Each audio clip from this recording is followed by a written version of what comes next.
Então vamos ver o que é isto da aprendizagem profunda e vou tentar convencer-vos que aquela ideia de que isto é muito melhor do que as outras abordagens é verdade, pelo menos se tivermos dados suficientes. Portanto, eu vou começar por rever o Back Propagation. Nós já falámos nisto no semestre passado, mas vou só fazer uma revisão breve e depois ligar isto àquele Stochastic Gradient Descent, que é o que nós vamos ver para a semana em mais detalhe. É o algoritmo que usamos para treinar as redes neuronais. Vou falar um pouco sobre arquiteturas diferentes de redes profundas, a aplicação aos dados não estruturados e tentar justificar porque é que agora é que estamos a ter muito sucesso com esta aprendizagem profunda. Portanto, agora, quer dizer, os últimos 10 anos ou assim, e não logo em 1956, quando estavam a tentar resolver estes problemas. Então vamos para este algoritmo básico para treinar redes neuronais. Nós vimos o modelo do neurónio, vimos aquela regra de treino do percetrão que podemos usar quando só temos um neurónio. Temos ali aquela combinação linear dos inputs multiplicados pelos pesos e depois aqui uma função de ativação não linear que nos serve para fazer a classificação. Mas, no caso de termos um só neurónio, nós podemos usar simplesmente esta escadinha aqui, que era aquilo, se fosse menor que 0 era 0, se fosse maior que 0 era 1. E tínhamos aquela regra de atualização do Rosenblatt, mas se nós quisermos juntar vários neurónios numa rede, nós vamos ter de calcular como é que uma ligeira mudança no valor de um destes parâmetros, destes pesos, vai se refletir no final do output da rede e na função que nós estamos a tentar minimizar para encaixar o que sai da rede com aquilo que nós queremos que saia. Portanto, para isso nós vamos precisar de calcular derivadas ao longo destas funções todas e então não podemos ter coisas assim, onde as derivadas sejam descontínuas, porque depois não conseguimos fazer as contas ali. Então, uma primeira abordagem foi, em vez de ter esta escada desta maneira, foi usar a tal função sigmoide, que já se usava na regressão logística e assim, que tem esta forma e que é porreira porque a derivada é contínua na função toda, portanto ela porta-se bem e é fácil depois de fazer essa propagação dos efeitos de alterar um parâmetro para o resto da rede. Então a ideia aqui é que vamos imaginar que nós estamos a treinar um neurónio e a nossa função de custo, aquela função que está a medir o erro, é este erro quadrático, a soma do erro quadrático, ou o erro quadrático médio, se quiserem, enfim, uma desses géneros.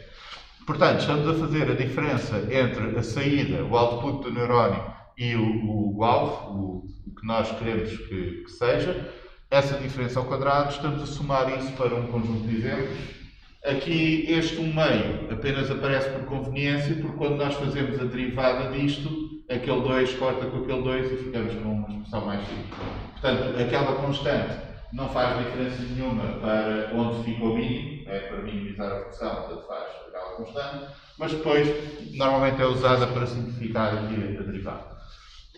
Então, o que é que nós precisamos? Nós precisamos de calcular para cada um destes pesos, qual é que é a derivada da função erro que nós estamos a calcular aqui, com respeito, respectivamente, a esse peso, que é para sabermos como é que podemos alterar o peso para reduzir o valor da função de erro que temos ali.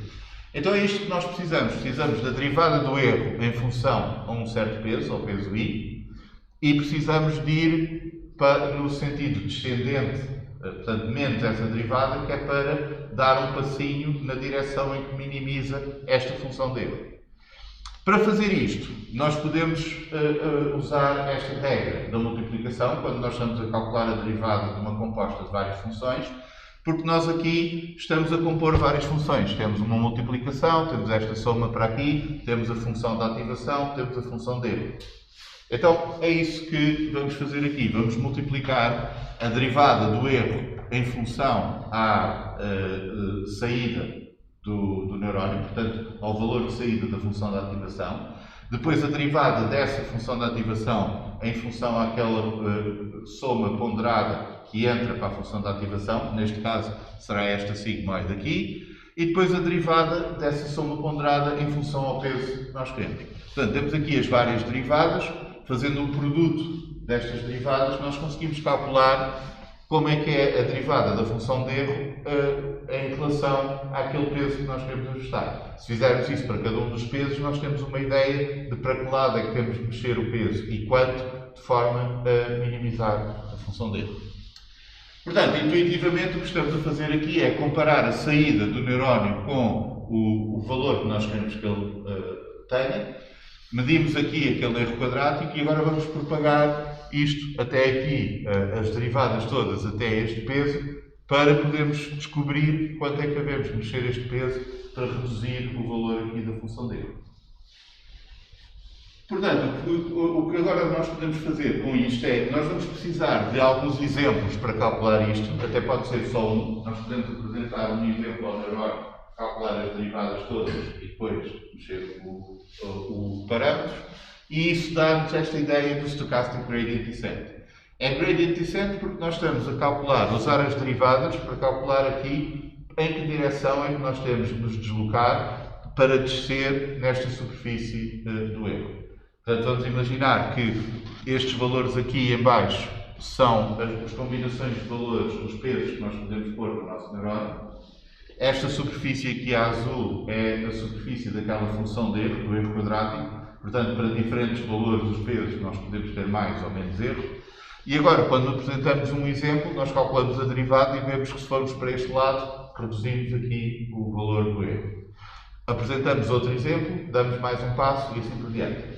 Portanto, se apresentarmos os exemplos por ordem aleatória, isto tem este aspecto estocástico, os exemplos vêm ao cairmos, mas para cada um deles nós estamos a dar um passo no sentido de descer no gradiente daquela função. Então isto é o Stochastic Gradient Descent e isto é a ideia base de como é que nós podemos treinar a rede neuronal, neste caso um neurónio. Claro que nós podemos fazer umas variantes disto, porque um problema aqui é que nós apresentamos um exemplo, calculamos tudo, atualizamos os pesos da rede e agora apresentamos outro exemplo e estamos a fazer aqui muitas operações em todas estas atualizações. Podemos acelerar isto um pouco se nós usarmos lotes de exemplo. Um batch, um lote de exemplos, por exemplo, 16 exemplos, 64, uma coisa assim desse género, que tem a vantagem de, quando nós estamos a usar todos aqueles exemplos na mesma rede, sem estar a alterar os parâmetros, isso é trivial de paralelizar. Podemos estar a calcular isso em processadores independentes. Por exemplo, se tivermos um GPU com muitos processadores, podemos estar a fazer esses cálculos todos ao mesmo tempo. E depois, o que fazemos é, somamos o contributo de todos esses exemplos para ver em que direção é que aquilo nos dá no total e podemos dar um passo maior quando formos atualizar a rede. Isto pode acelerar bastante o treino da rede porque a maior parte da computação é feita em paralelo e depois atualizamos a rede e vamos dando saltos maiores durante o processo de aprendizagem.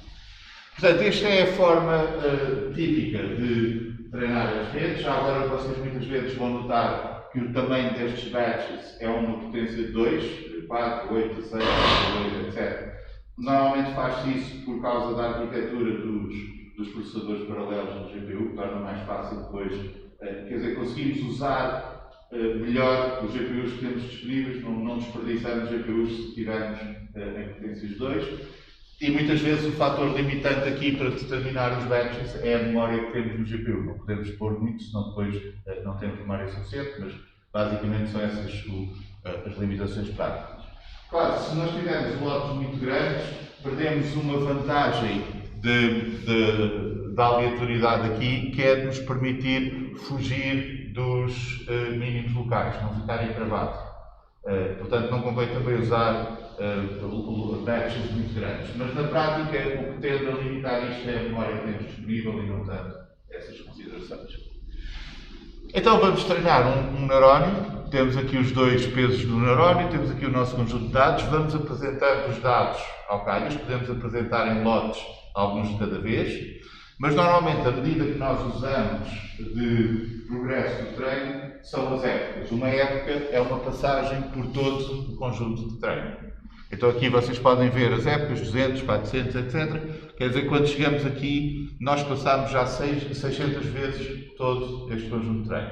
Pode ter sido em lotes pequenos, mas foi tudo aleatorizado em cada época e passado pela nossa rede. Um só neurónio não nos vai permitir classificar isto muito bem, porque só consegue fazer uma divisão linear aqui e neste conjunto não conseguimos separar bem os pontos com uma linha reta.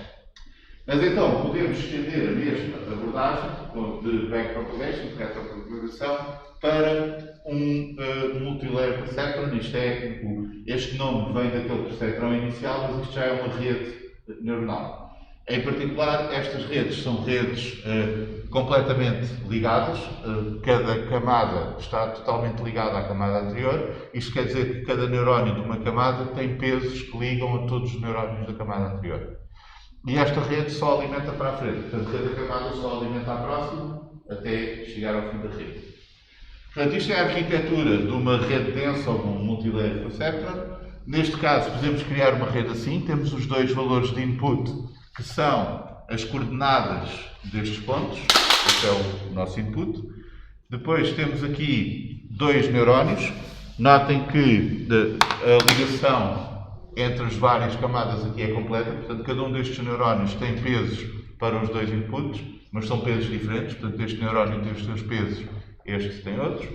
E agora temos um neurónio no fim que nos vai dizer se é azul ou se é vermelho, ou a probabilidade de ser azul ou vermelho. Nós podemos ter aqui uma saída sigmoide que podemos interpretar como uma probabilidade e está completamente ligado a esta camada aqui imediatamente anterior, portanto tem os dois pesos.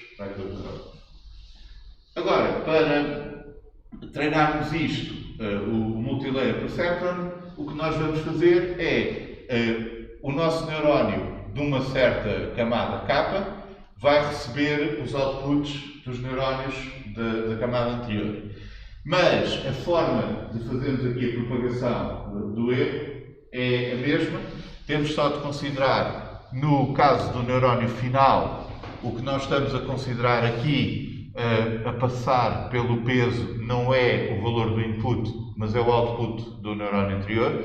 Portanto, o que nós estávamos a ver anteriormente seria aqui em que, para este peso que multiplica aquele valor, nós estamos a fazer passar por lá o input, mas para este peso aqui nós estamos a fazer passar o output do neurónio anterior. Portanto, a primeira coisa que precisamos fazer aqui é calcular as ativações dos neurónios todos da rede, que é para saber quais são os valores que passam pelos vários pesos. Depois, se assumirmos que todas as ativações são sigmoides, temos as tais derivadas que nós vimos há bocado, nós podemos calcular aqui um valor com estas derivadas, a derivada do erro em função da ativação do neurónio e a derivada da função da ativação do neurónio em função daquela soma ponderada que o neurónio recebe. Isto só depende do neurónio, porque é o agregado de todos os pesos do neurónio. Portanto, nós podemos calcular esta parte aqui, dizer que isto é um delta do neurónio. Normalmente faz-se essa conta uma vez para o neurónio. Mas agora a derivada disto, em função do peso, vai depender do valor que passou por aquele peso. Portanto, vai ser diferente para os diferentes pesos. Então, normalmente fazemos esta simplificação, calculamos isto para o neurónio uma vez e depois usamos isto para os diferentes pesos com o valor que passou por lá, que neste caso, se nós tivermos a arquitetura assim, o valor que passa por este peso é a ativação daquele neurónio. Não é o X, é a ativação do neurónio, portanto, é o que sai do neurónio da camada anterior correspondente àquele peso. Portanto, isto nós fazemos para o fim da rede, mas podemos continuar a fazer isto para trás.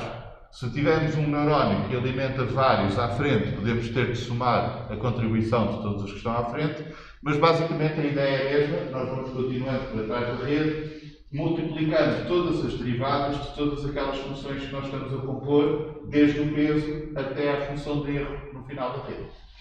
Portanto, isto é o algoritmo da retropropagação, porque nós, depois de passarmos o exemplo pela rede, vamos propagar para trás todas estas derivadas, passando por todos os pesos, que é para ter, para cada peso, um valor de atualização. Quanto é que nós vamos fazer variar esse peso? Vai ser uma pequena fração na direção negativa do gradiente da função de erro, no fim, em relação a esse peso. Portanto, estamos a fazer este caminho todo, desde a função de erro até ao peso que temos.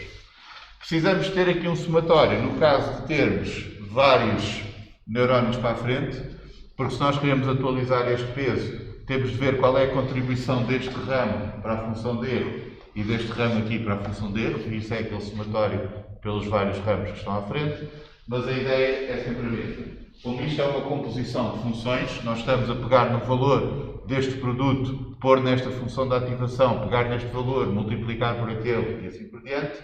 Para calcular a derivada, temos o produto das derivadas aqui. Portanto, basicamente, este é o algoritmo de retropropagação. No caso de uma rede que seja um MLP, portanto, uma rede que só vai para a frente e que seja completamente ligada, será isto: propagamos o input por todas as camadas. Se tiverem todas ativações sigmoides, têm toda esta ativação.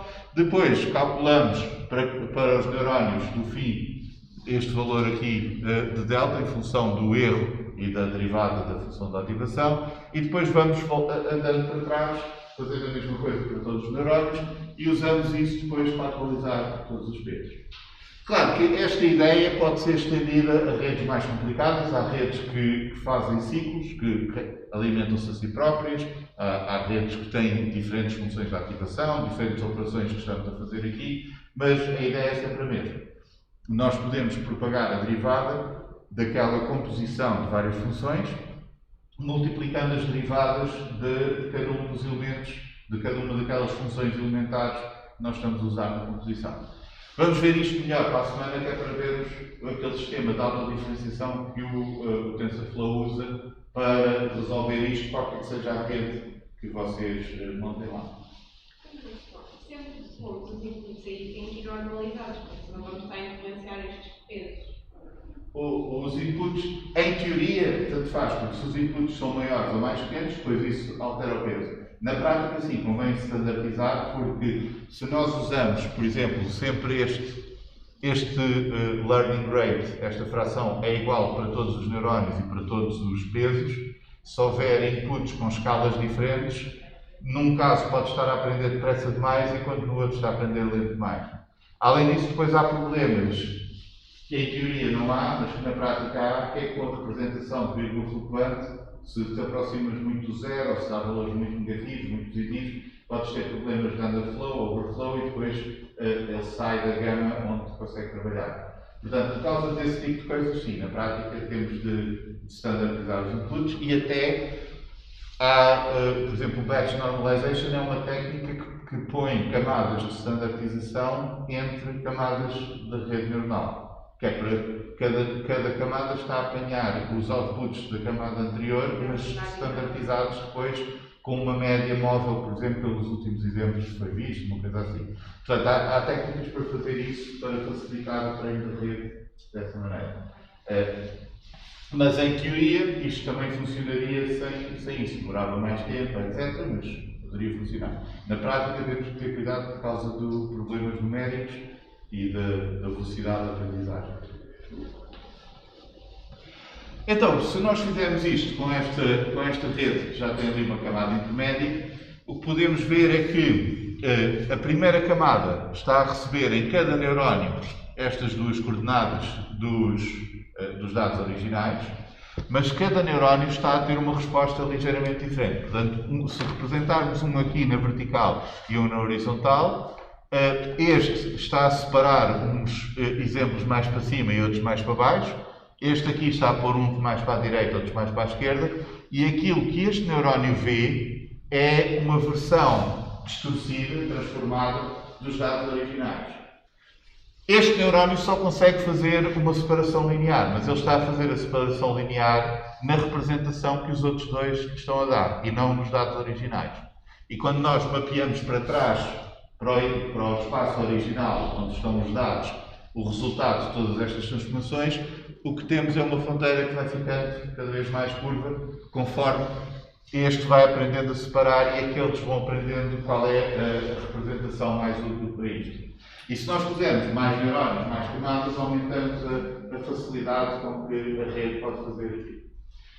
Portanto, o que nós temos aqui é a capacidade de ir aprendendo aquelas transformações não lineares que são mais úteis para a tarefa final. Nós podemos pensar que só temos ali um classificador linear na ponta à mesma e tudo o resto está a aprender a fazer transformações. Portanto, isto funciona quanto mais camadas puserem, mais transformações nós temos umas a seguir às outras, mais complexo pode ser o conjunto de dados que nós conseguimos separar aqui. Portanto, basicamente, qualquer que seja a arquitetura que nós pomos, claro que na prática depois isto pode ficar muito lento, pode começar a encravar, etc. Mas nós temos a capacidade de aumentar o poder de fazer isto e em comparação com estes modelos menos profundos, nós vimos esta primeira abordagem mais antiga dos modelos lineares em que nós escolhemos os atributos e depois aplicamos um modelo linear qualquer, um classificador linear, por exemplo. Vimos esta parte, por exemplo, com o Support Vector Machine, em que nós podemos escolher uma transformação não linear e com isso aumentar muito o poder do modelo de resolver o nosso problema. Nós escolhemos os atributos, escolhemos qual é a transformação não linear, mas isso permite-nos depois usar a mesma um modelo linear nesse espaço transformado, mas já de forma a resolver o problema que nós queremos. Só que com esta abordagem profunda, o que nós temos é um conjunto de camadas que nós vamos empilhando, que vão aprendendo representações diferentes dos dados que nós temos. Essas são as tais transformações não lineares, por isso é que cada camada destas tem que ter alguma ativação não linear, senão, compondo transformações lineares, íamos ter apenas uma transformação linear, mas essas transformações são aprendidas pela própria rede, portanto nós não temos que decidir à partida quais é que vão ser. E podemos pensar numa rede neuronal profunda como uma pilha de transformações não lineares que vão sendo aprendidas e, no fim, um neurónio ou um conjunto de neurónios que estão a fazer a classificação que nós queremos ou obter o resultado que queremos, e aí são modelos lineares. Não é? O neurónio sozinho é um modelo linear. Portanto, se quiserem, podem imaginar que uma rede neuronal profunda é só extração de features automatizada, com essas transformações todas, e no fim, uma coisa muito simples que pega na representação já transformada e para facilitar o trabalho e faz aquilo que nós queremos que faça. Isto podemos ver facilmente em redes de convolução. Nós vamos ver daqui umas aulas o que é que são ao certo, mas são muito usadas para imagens porque permitem facilmente encontrar padrões em qualquer sítio que ocorra na imagem. E se nós virmos qual é a resposta dos neurónios nas camadas mais próximo do input, nas primeiras camadas, são padrões relativamente simples. Contrastes oblíquos, verticais, cores uniformes, algo assim desse género. Mas a detecção destes padrões vai criar mapas de atributos que correspondem aos sítios na imagem onde estes padrões são detectados. Então, o que a camada seguinte vai ver já não é a imagem original, mas um mapa dos vários padrões onde é que eles ocorrem.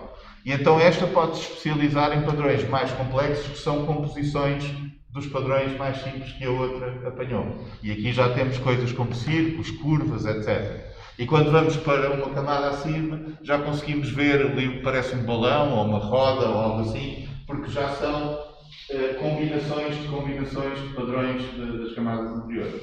Conforme nós vamos empilhando estas camadas, a capacidade destes neurónios de detectarem padrões torna-se cada vez mais complexa, tem capacidade de detectar padrões cada vez mais complexos e que estão sempre a ir na direção daquilo que é necessário para o que nós queremos que a rede aprenda. Porque tudo isto, todos estes detectores, estão a ser treinados com base na medida daquela função de erro que está a ser minimizada. Então, vamos ver porque é que isto é útil para dados não estruturados. A diferença aqui é que quando nós temos dados estruturados, aquilo que nós usamos em aprendizagem automática do semestre passado, é quando nós temos uma tabela em que cada coluna, cada atributo, tem sempre o seu significado. Portanto, aquilo é a altura, aquilo é o peso, aquilo é a idade, e nós temos sempre a mesma semântica, todos os exemplos têm o mesmo conjunto de atributos, e cada valor que está lá, dependendo da posição, qual é o atributo que é, significa sempre a mesma coisa. Portanto, isto é aquilo que nós usámos o semestre passado, em todos os casos, vocês têm sempre tabelas com os valores.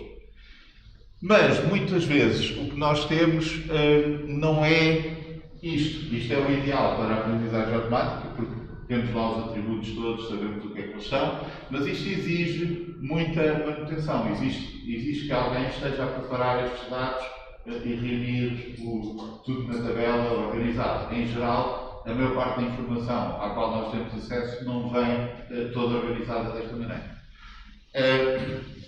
Portanto, isto acontece em algumas coisas, tem uma base de dados de clientes, tem registros de experiências ou coisas assim, mas é uma fração relativamente limitada da informação que temos disponível. O que acontece muitas vezes é que temos informação semi-estruturada. Nós podemos ter coisas como XML, JSON ou assim, em que temos certos campos que estão bem definidos, sabemos o que é que são, timestamps, volume de dados, qualquer coisa assim desse género, mas depois podemos ter algumas variantes, por exemplo, alguns registros não têm todos os campos, ou vêm coisas duplicadas, ou assim. Por exemplo, se vocês olharem para os logs de acesso de servidores, têm lá muitas coisas bem definidas, mas é difícil muitas vezes pôr um registro numa tabela de maneira a que todos os registros sejam iguais, porque há eventos diferentes, há combinações diferentes de ocorrências, etc. Portanto, aqui já começamos a ter alguns problemas para usar com aquelas técnicas clássicas de machine learning, porque é difícil converter isto para vetores, pôr numa tabela para depois podermos aplicar para os outros algoritmos. E a maior parte dos dados que temos provavelmente são não estruturados. Imagens, vídeos, som, texto, esse tipo de coisas. Portanto, o que está mais facilmente disponível é isto, mesmo quando temos bases de dados e tabelas bem organizadas. Porque vocês podem ter por exemplo, a base de dados de clientes e depois tem lá um campo de observações que tem imensas coisas importantes, mas que não estão nos outros campos e que não é estruturado. Tem de ir lá alguém ler para ver o que é que aquilo diz. Portanto, isto tende a ser o estado natural da informação que nós adquirimos e não tem essa estrutura tabular que facilmente nós possamos usar para pôr num algoritmo qualquer. E aqui é onde a aprendizagem profunda se torna mesmo bastante importante, porque aquela capacidade de encadearmos muitas transformações não lineares que são aprendidas, não só permite pôr os dados na forma certa para o que nós queremos fazer no fim, mas permite também ir extraindo os atributos que nós queremos. Portanto, esta abordagem clássica para este tipo de problemas, se vocês forem aplicar SVMs ou Random Forest ou assim, classificação de imagem, a primeira coisa que têm de fazer é extrair atributos. E isso exige, tipicamente, um esforço bastante grande da parte do humanos de pensar que atributos é que vão extrair. Medidas de entropia, medidas de orientação de linhas, de contrastes, de coisas desse género. Portanto, há muitas técnicas específicas de detecção de contrastes, thresholds, ou aquelas técnicas de contar palavras, dos vários tipos de palavras, etc., para extração de informação de texto e assim, mas que é preciso serem desenvolvidas e implementadas por humanos antes de se conseguir transformar esses dados não estruturados em alguma coisa que o algoritmo de aprendizagem automática possa usar. E isto pode demorar bastante tempo. Por exemplo, um problema bastante importante na indústria farmacêutica é a previsão de quais serão os efeitos de uma droga a partir da sua estrutura química. Se consegue entrar nas células, se passa a barreira do sangue para o cérebro, coisas assim desse género. E isso, para tentarem prever isso, existe já durante muitos anos uma tentativa de encontrar descritores acerca dos grupos químicos, da polaridade, das distribuições de carga, de uma data de aspectos desses, para depois poder criar tabelas que descrevem as várias moléculas e usar isso para tentar prever os efeitos. Com aprendizagem profunda, nós podemos contornar isto. Nós, em vez de termos aqui um passo manual de seleção de features e extração de features e depois, eventualmente, a tal transformação para podermos fazer a classificação, mas com esta intervenção manual sempre, que não nos permite responder rapidamente a condições que alteram, que é muito difícil de implementar bem em sistemas adversariais em que do outro lado podem mudar o comportamento em função daquilo que nós estamos a fazer. Por exemplo, na detecção de fraude, isso é muito evidente. Se vocês desenvolvem um algoritmo para detectar um certo tipo de fraude com cartão de crédito e os criminosos são apanhados em várias transações, na semana seguinte já estão a usar um sistema diferente e vocês têm de recomeçar do zero. Portanto, fazer isso com muita intervenção manual torna-se difícil. Com a aprendizagem profunda, nós podemos treinar o modelo a aprender a identificar os padrões que é necessário para otimizar aquela função útil. E voltando ao exemplo da previsão dos efeitos da droga, houve há uns anos um concurso por farmacêuticos para pedir a alguém para tentar otimizar esses algoritmos e que foi ganho por uma pessoa de deep learning. E quando a farmacêutica pediu para dizer quais eram os descritores que tinha usado, ele não fazia a mínima ideia do que era isso, porque era de informática, nem sequer sabia o que era isso, os descritores, tinha posto basicamente os dados todos em brutas, estruturas e assim, e a rede neuronal tirou de lá a informação que tinha. Portanto, isso acabou por ser também um pouco uma decepção do lado da indústria farmacêutica, porque eles também precisam de saber depois que grupos químicos é que vão pôr ou alterar ou assim para mudar o funcionamento da droga, mas o facto é que a tarefa de previsão foi com sucesso executada sem intervenção humana a esse nível, simplesmente empilhando aquelas transformações aprendidas pela rede até o resultado dado que nós queremos. Portanto, esta é a ideia aqui de aprendizagem com dados não estruturados, usando redes neuronais profundas, permite-nos saltar todo aquele trabalho extra de fazer a extração dos atributos, pondo a rede a aprender como fazer isso. E a ideia aqui é que, dentro da rede, vão sendo criadas representações com propriedades diferentes dos dados que nós temos. Este é um exemplo de um autoencoder, este exemplo clássico do Mitchell. Nós vamos depois ver um bocadinho mais em detalhe os autoencoders, mas a ideia é que nós estamos a treinar uma rede, neste caso temos 8 inputs diferentes, pode ser 1 seguido de zeros, 0, 1, depois zeros, etc. Portanto, há 8 exemplos diferentes. E o que nós queremos é que a rede nos dê no output o mesmo que nós lhe demos no input. No início, antes de treinarmos a rede, isso não acontece, mas depois vamos ajustando os pesos de maneira a minimizar a diferença entre o output e o input e, eventualmente, quando a rede está treinada, quando nós damos este input, ela dá-nos este output e assim por diante. Portanto, há aqui 8 valores de entrada, só um deles é que pode ser 1, mas isso está nos exemplos para a rede, são simplesmente 8 valores. Há 8 valores de saída, mas o truque aqui é que no meio a rede só tem 3 neurónios. Portanto, ela tem de ser capaz de representar aquele 1, 0, 0, 0, etc., mas só com combinações de 3 neurónios. E o que é interessante aqui é que o que ela aprende no meio é uma codificação binária destes inputs. São as 8 combinações, 1, 0, 1, 0, 0, 1, 0, 1, 0, 1, 0, etc., correspondente aos vários inputs diferentes.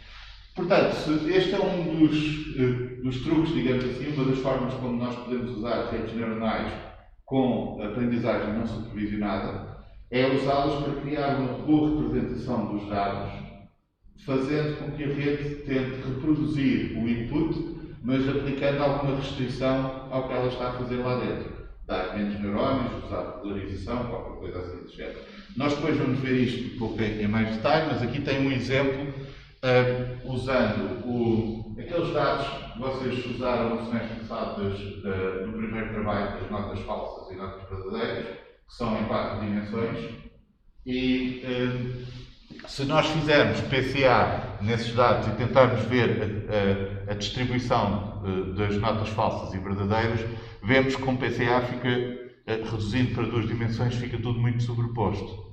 Mas se nós treinarmos um autoencoder que recebe aqueles 4 inputs, depois tem 6 neurónios, 4, 2, depois 4, 6, outra vez, e tem 4 de output, e nós estamos a treinar este autoencoder para que estes 4 neurónios reproduzam os 4 inputs que nós recebemos. O que podemos fazer depois é passar os exemplos todos pelo autoencoder e olhar só para a ativação daqueles 2 neurónios no meio. Portanto, estamos a afunilar tudo para 2 neurónios e depois voltar a reconstruir os dados iniciais. E o que acontece é isto: os 2 neurónios encontram esta representação dos dados. Isto, notem que foi treinado sem olhar para o que é que eram as notas verdadeiras ou falsas, mas a forma como encontrou a distribuição dos valores que estão lá facilmente nos permite depois distinguir notas verdadeiras e de falsas por causa dessa representação estar mais capturar melhor a distribuição dos dados. Portanto, isto é um exemplo de Manifold Learning com autoencoders.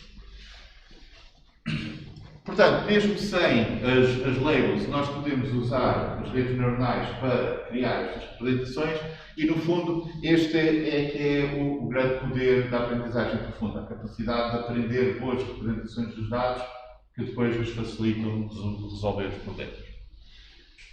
Então, porquê é que isto só começou a ter sucesso agora? Basicamente, se nós considerarmos as possibilidades entre ter poucos dados ou muitos dados, usar modelos muito complexos, com muitas camadas, muitas transformações em si, não vai ter um bom desempenho quando temos poucos dados.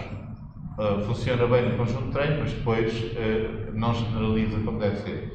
Então, quando temos menos dados, um dos problemas é que, assim que começam a enviar transformações, já têm sobreajustamento e já não dá para continuar com isso.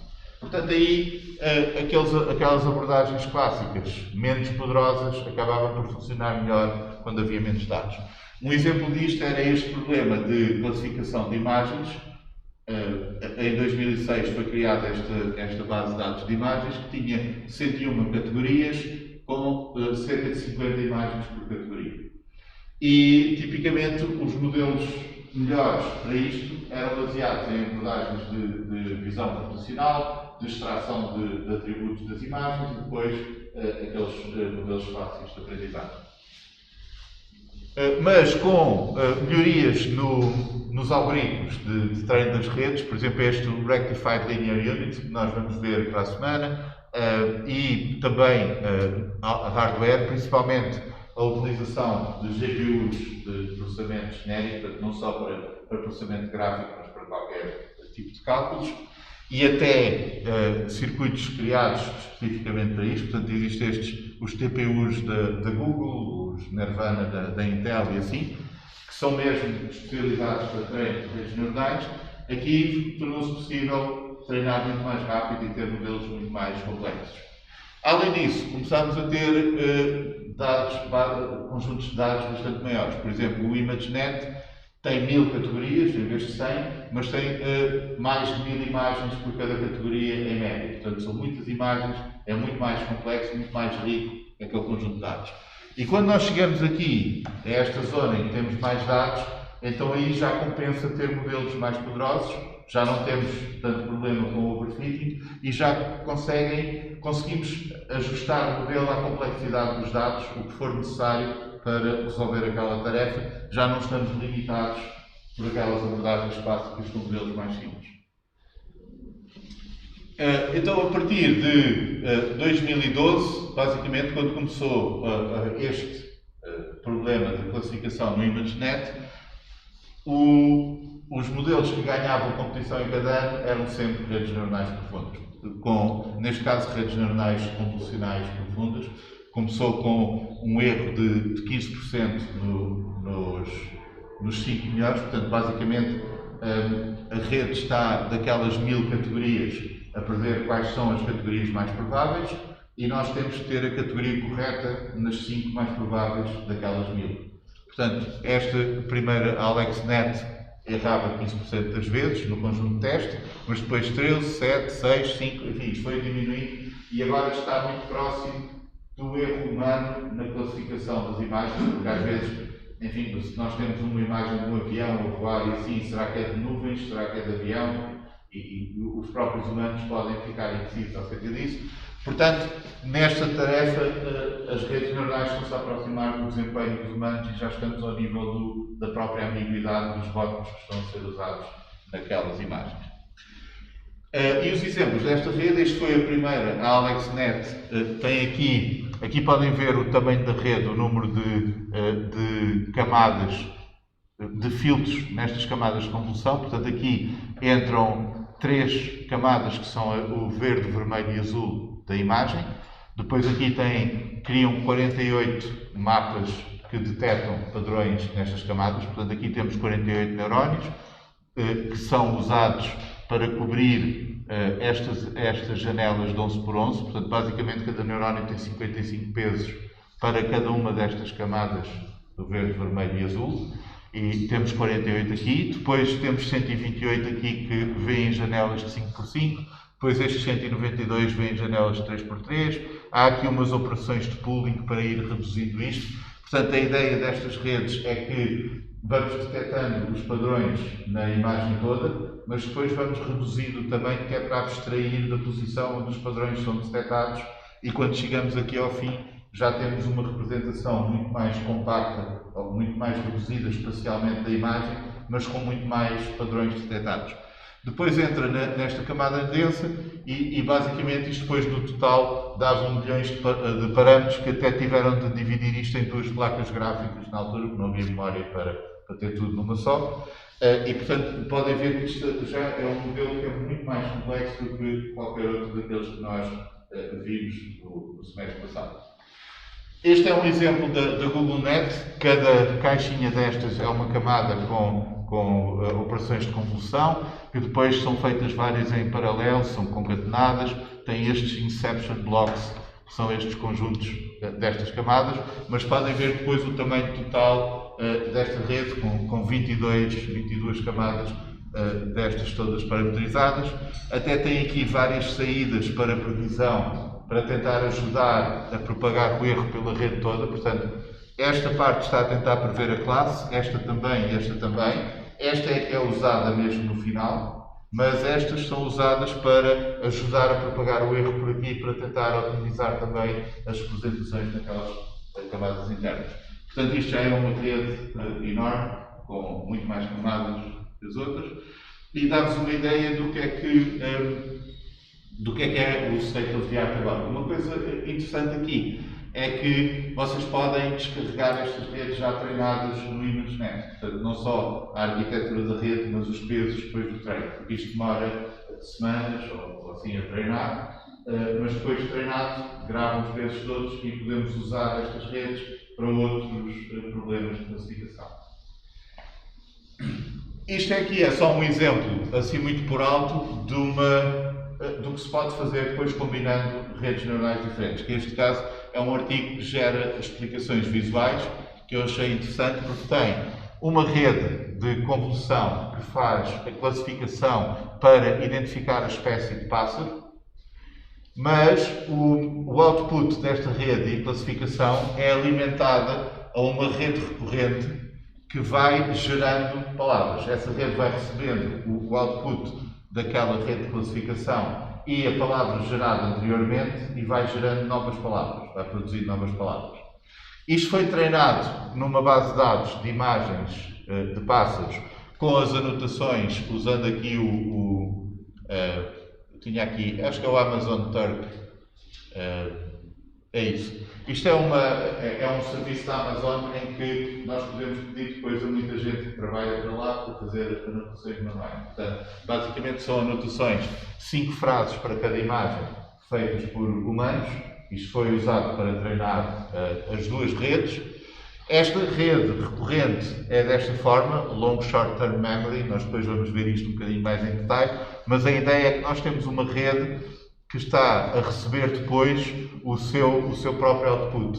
Portanto, é como se fossem várias cópias da mesma rede encaixadas numa sequência, ou se quisessem imaginar, ela está a alimentar-se a si própria, mas podemos imaginar isto desenrolar como se fossem várias cópias, e como cada vez que sai um output é alimentada a rede e sai um novo output, nós podemos usar estas redes para modelar sequências temporais. Pode ser, por exemplo, frases, e vamos fazendo o output de diferentes palavras, conforme as palavras que foram surgindo anteriormente.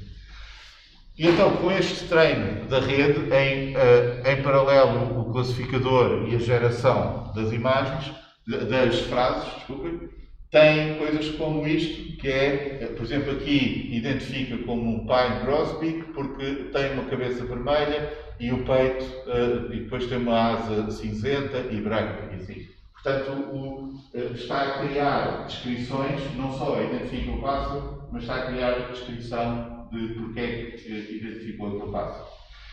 Portanto, isto é para vos dar um exemplo da versatilidade de redes neuronais, em que temos não só uma rede de convolução, neste caso, para categorizar as imagens, mas esta rede recorrente para gerar texto. E temos muitas coisas deste género que nós podemos usar para, desde traduções, classificação de documentos, geração de imagens, treinar, por exemplo, o carro que se conduz a si próprio, ou jogar um jogo de eletrónico, ou o Go, o xadrez, etc. Portanto, podemos, usando sempre estas peças básicas dos neurónios, criar arquiteturas diferentes para tipos de problemas diferentes. Outras aplicações, enfim, reconhecimento de voz, tradução, etc. Isto que eu vos estive a dizer. Este é um exemplo, esta demonstração está online, da NVIDIA, em que treinaram uma rede convolucional para gerar imagens com base em vídeo a andar pela cidade. E a rede produz o vídeo como se fosse a andar pela cidade, mas assim como se fosse um sonho, porque nós no sonho as coisas não são muito consistentes. Podemos estar a passar por um sítio, mas depois é completamente diferente, ou está a mudar, ou se olhamos para trás já não é a mesma coisa, etc. E, portanto, a rede não tem um modelo da cidade, não tem essa persistência, para além daqueles breves segundos só para dar continuidade ao movimento, ao vídeo. Então, podem usar, no fundo, a rede está a armazenar essas correlações estatísticas para dar essa ilusão do vídeo. Também temos aqueles vídeos falsos, imagens falsas, e assim é muito fácil de gerar imagens completamente sintéticas de pessoas, de animais, de caras, etc.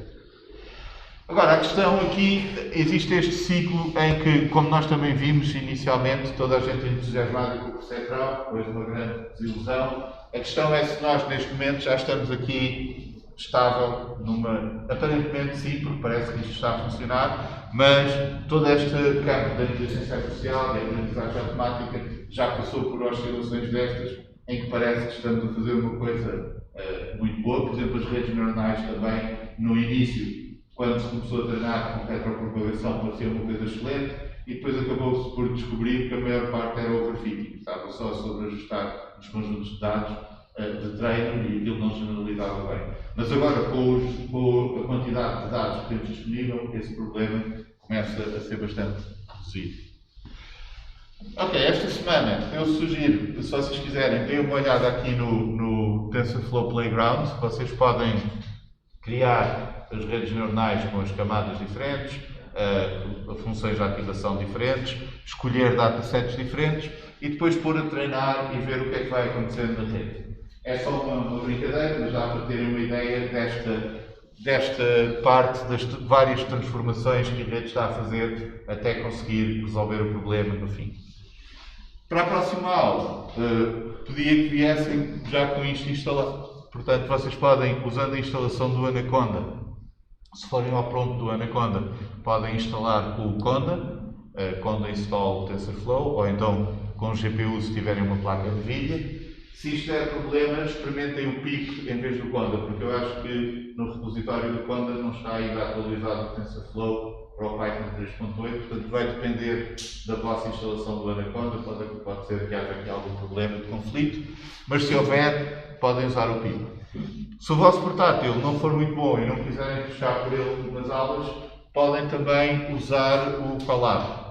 O Colab já tem isto tudo instalado, vocês podem usar gratuitamente com o vosso Gmail aqui da faculdade. A única coisa que precisam de fazer tem aqui um conjunto de instruções para poder usar uma drive que tenham, uma pasta que tenham no Google Drive, poder acedê-la a partir do Colab. Portanto, se vocês correrem isto no vosso notebook, vai aparecer lá um pedido de autorização. Se vocês confirmarem com o vosso login do Gmail, depois o Colab consegue aceder àquela pasta do Gmail e aí vocês, do Google Drive, desculpem, e aí vocês conseguem pôr lá ficheiros, descarregar ficheiros. Portanto, qualquer uma destas dá para as aulas. Depois o tutorial vocês podem fazer tanto com o Jupyter como com o Spider, ou assim como quiserem. Para o trabalho final, depois falam em detalhe com o professor Rui Rodrigues, mas pelo menos para esta primeira parte, se vocês não quiserem usar a vossa portátil, também podem usar o móvel. E pronto. Eu estive a falar, vimos esta revisão breve da retropropagação e basicamente tentei convencer-vos que Deep Learning acaba por ser uma extensão muito útil do que nós vimos no semestre passado, da aprendizagem automática, porque desde que haja dados suficientes, nós conseguimos criar modelos tão complexos quanto seja necessário para resolver aquele problema que queremos resolver. Tem aqui este artigo do LeCun, Benjamin e Hinton, dá-vos uma visão geral do Deep Learning, é bastante bom para ter esta perspectiva assim. E depois, se quiserem, deem uma olhada nestes capítulos destes dois livros, também fala sobre estas partes das transformações, das redes profundas, etc. Em que caso é que um conjunto de dados muito grande